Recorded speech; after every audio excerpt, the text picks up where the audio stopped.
Now imagine we were asked to calculate the value of the function e to the power of minus 2x when x was equal to 0.1. Well, we could simply use our calculator and get the value of the exponent e to the power of minus 2, which would give us 0.81873. Now, we could also write the function as a power series, and a power series is a series of terms with increasing powers of x as shown in the following expression. So, how do we get this power series? Well, we could use a theorem called Mc Laurin's theorem, and Mc Laurin's theorem allows us to express certain functions as a power series. And the theorem is given by the following expression.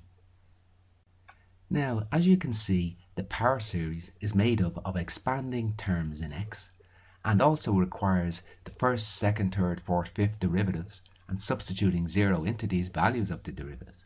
And the greater we expand the terms, the greater the power series will represent the original function. So let's have a look at an example where we use Mc Laurin's series to show that e to the power of minus 2x is given by the following power series. And we're also asked to show that the value of the power series when x is equal to 0.1 is 0.81873. So to prove this, we will use Mc Laurin's series and expand it to the sixth term. So if we write down the function fx is equal to e to the power of minus 2x, first we need to carry out successive differentiation of this function up until the fifth derivative.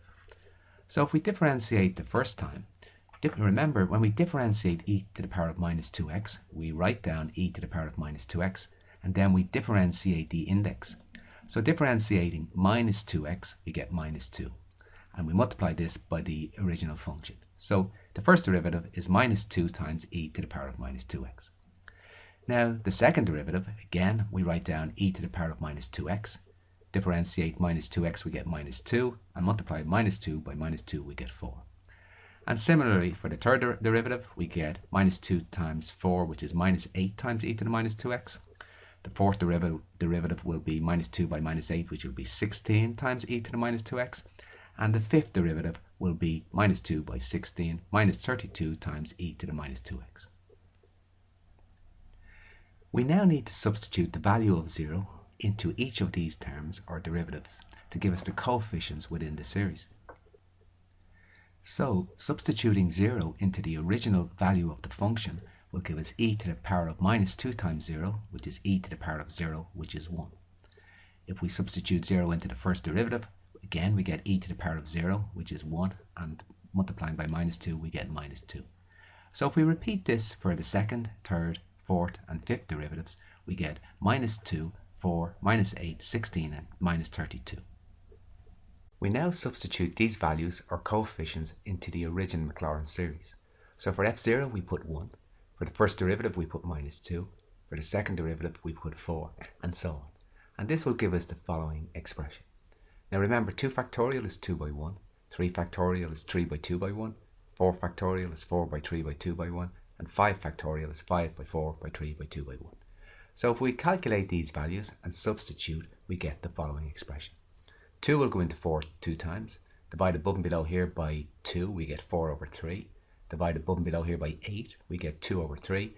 And divide above and below here by 16, we get 2 over 15. So substituting these values will give us the final power series for the function e to the power of minus 2x. In part 2 we were asked, hence show e to the power of minus 2 times 0.1 is equal to 0.81873. So from part 1 we showed that e to the power of minus 2x was given by the following power series. So substituting x equal 0.1 into this series, we get e to the power of minus 2 times 0.1 is equal to 1 times the following. And if we calculate these terms out, we get the following, which when we add up will give 0.81873.